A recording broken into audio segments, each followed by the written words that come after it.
Assalamualaikum warahmatullahi wabarakatuh. Perkenalkan, kami dari kelompok 4 Hukum Pajak akan mempresentasikan mengenai pembayaran dan pelaporan pajak. Terlebih dahulu akan kami kenalkan anggotanya. Yang pertama, Abdullah Iqbal Rohmayani, NIM 102180001. Kedua, Andrini Dwi Antari, NIM 102180005. Tiga, Eva Husnia Lailatul Badriah, NIM 102180013.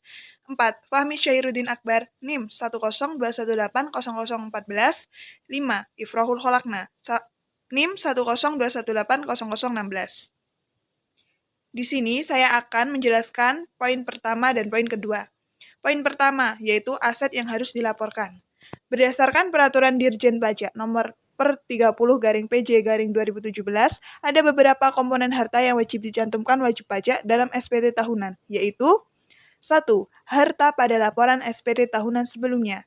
Harta yang tahun sebelumnya sudah dilaporkan harus dicantumkan kembali pada SPT tahunan 2020.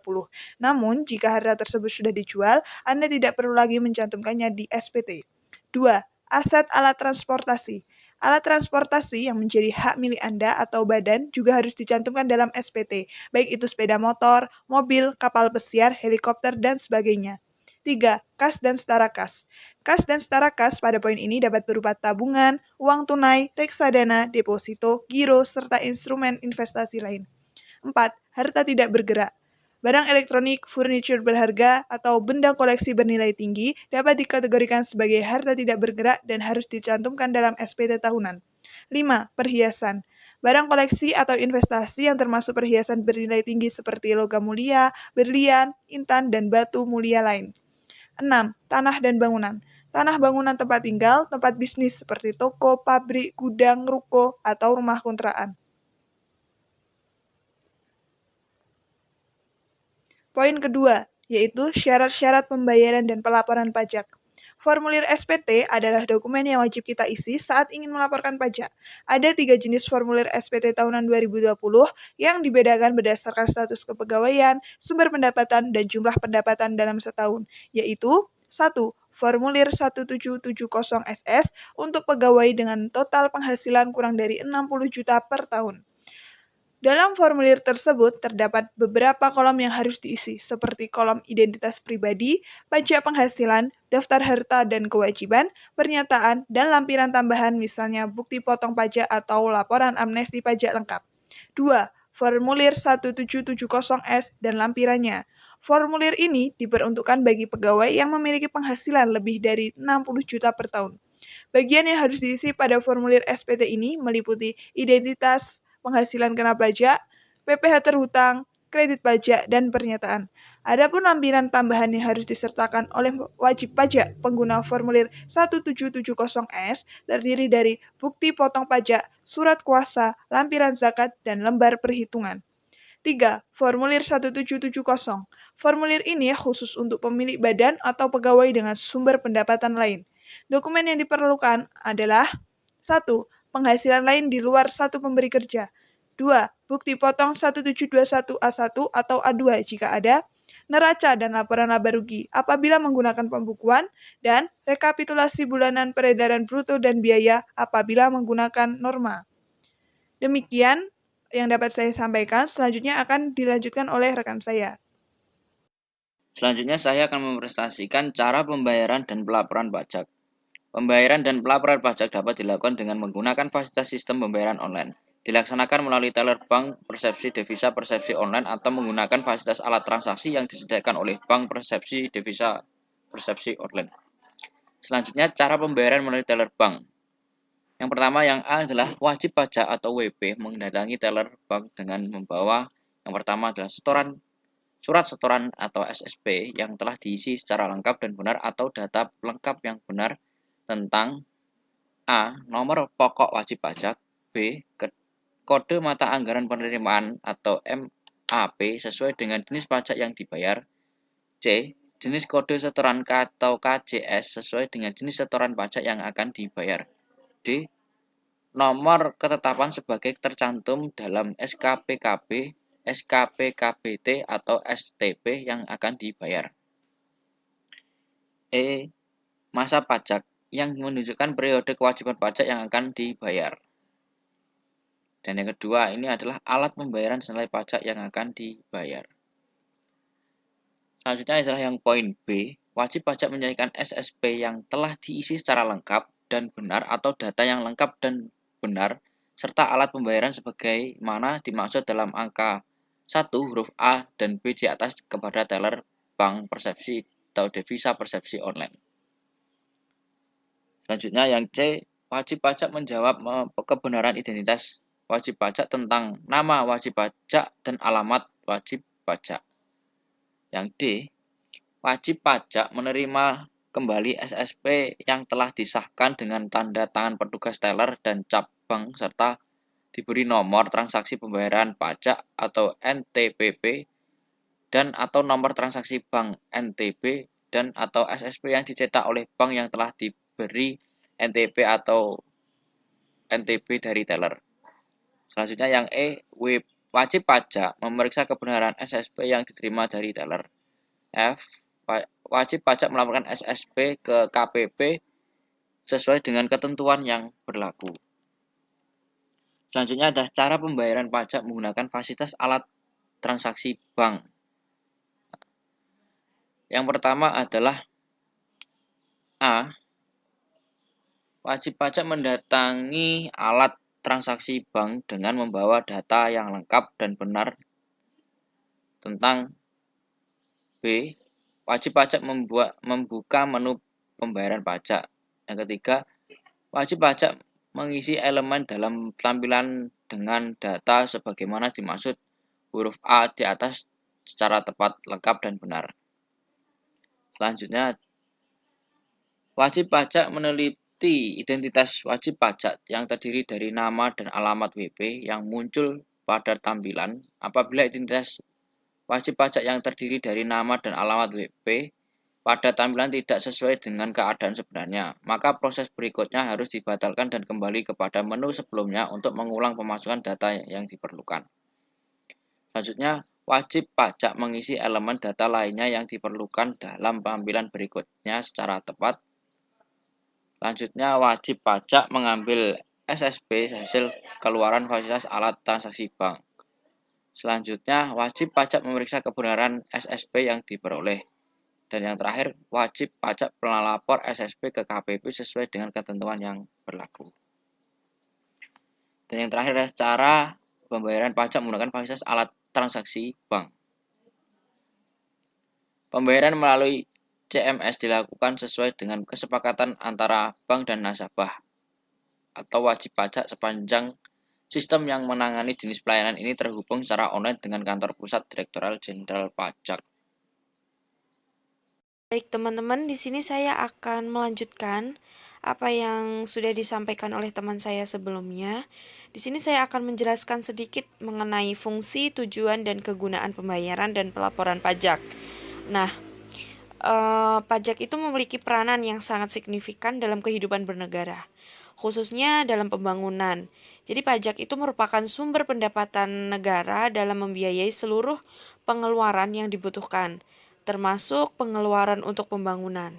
Jadi sehingga pajak itu mempunyai beberapa fungsi yang antara lain pertama fungsi anggaran. Nah, fungsi pajak ini merupakan sumber dari pendapatan negara yang memiliki tujuan untuk menyeimbangkan pengeluaran negara dengan pendapatan negara. Dalam pajak ini, sumber pemasukan keuangan negara dengan cara mengumpulkan dana atau uang dari wajib pajak ke kas negara untuk membiayai pembangunan nasional atau pengeluaran negara lainnya. Yang kedua yaitu fungsi mengatur. Nah, pajak ini sebagai alat untuk melaksanakan atau mengatur kebijakan negara dalam lapangan sosial dan ekonomi. Jadi fungsi mengatur ini antara lain yang pertama, pajak dapat digunakan untuk menghambat laju inflasi. Kemudian, pajak dapat digunakan sebagai alat untuk mendorong kegiatan ekspor seperti pajak ekspor barang dan lain-lain. Kemudian yang ketiga ada fungsi pemerataan atau pajak distribusi. Di sini pajak digunakan untuk menyesuaikan dan menyeimbangkan antara pembagian pendapatan dengan kebahagiaan dan kesejahteraan masyarakat. Lalu yang terakhir adalah fungsi stabilisasi. Pajak dari fungsi stabilisasi ini dapat digunakan untuk menstabilkan kondisi dan keadaan perekonomian, seperti untuk mengatasi inflasi. Pemerintah menetapkan pajak yang tinggi sehingga jumlah uang yang beredar dapat dikurangi. Sedangkan untuk mengatasi kelesuan ekonomi dan deflasi, pemerintah itu menurunkan pajak. Jadi sehingga jumlah uang yang beredar dapat ditambah dan deflasi dapat diatasi. Uang pajak itu juga digunakan untuk pembiayaan dalam rangka memberikan rasa aman bagi seluruh lapisan masyarakat. Setiap warga negara itu mulai saat dilahirkan sampai dengan meninggal dunia pun menikmati fasilitas atau pelayanan dari pemerintah yang semuanya dibiayai dengan uang yang berasal dari pajak. Nah, dengan demikian jelas bahwa peranan penerimaan pajak bagi suatu negara itu menjadi sangat dominan dalam menunjang jalannya roda pemerintahan dan pembiayaan pembangunan. Jadi secara singkat, pajak itu dapat dimanfaatkan untuk mendanai yang pertama, pembangunan fasilitas dan infrastruktur, kemudian lokasi dana umum, pemilihan umum atau pemilu, kemudian penegakan hukum, subsidi pangan dan BBM, pelayanan kesehatan, pendidikan, pertahanan dan keamanan, kelestarian lingkungan hidup, kelestarian budaya, dan transportasi massal. Selanjutnya akan saya jelaskan jangka waktu pembayaran dan pelaporan pajak. Batas pelaporan SPT pajak tahunan untuk wajib pajak orang pribadi adalah setiap tanggal 31 Maret. Sedangkan bagi wajib pajak badan adalah setiap tanggal 30 April. Bagi yang memiliki penghasilan di bawah nilai penghasilan tidak kena pajak atau PTKP, tidak perlu membayar kewajiban pajak penghasilan, namun tetap melaporkan SPT pajak tahunan. Jadi apabila penghasilan di bawah PTKP tidak perlu membayar kewajiban pajak, tetapi tetap harus melaporkan SPT tahunannya.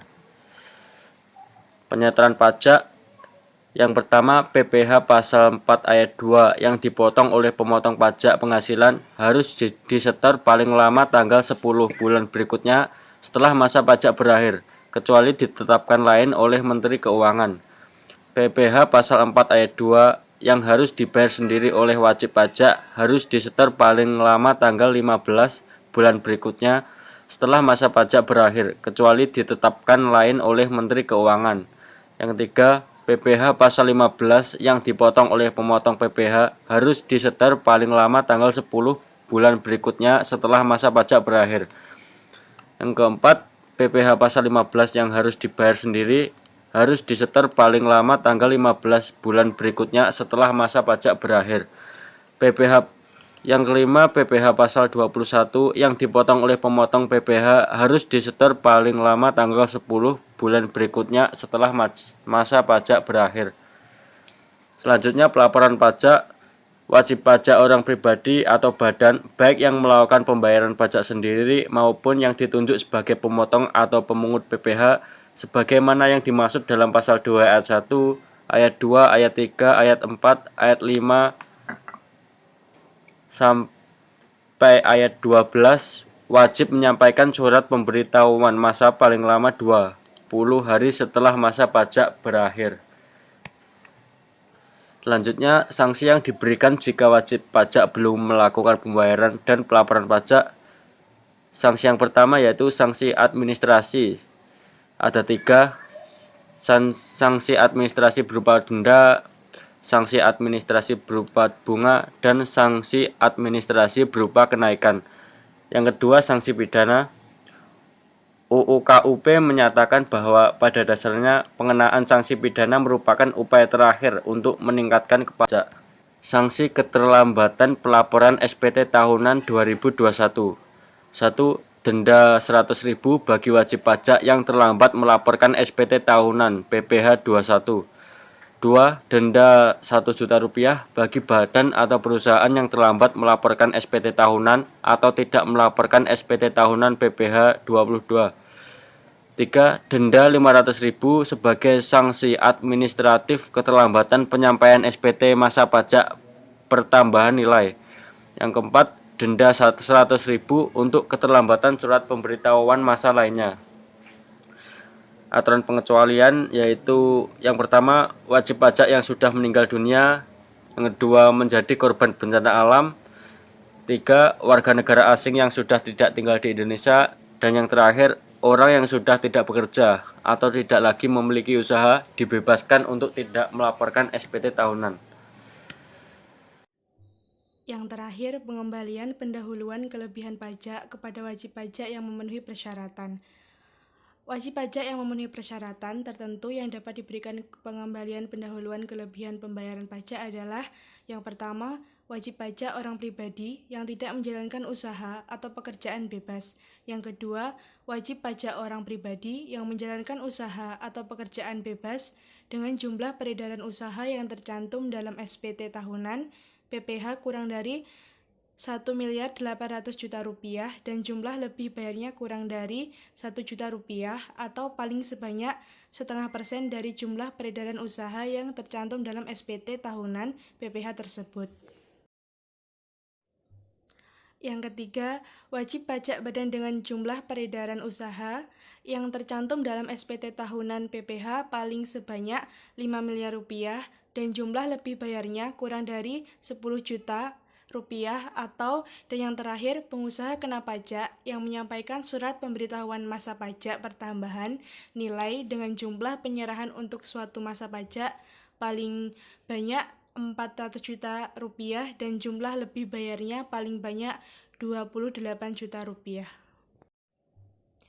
Sekian presentasi dari kelompok 4. Apabila ada kurang lebihnya kami mohon maaf. Wassalamualaikum warahmatullahi wabarakatuh.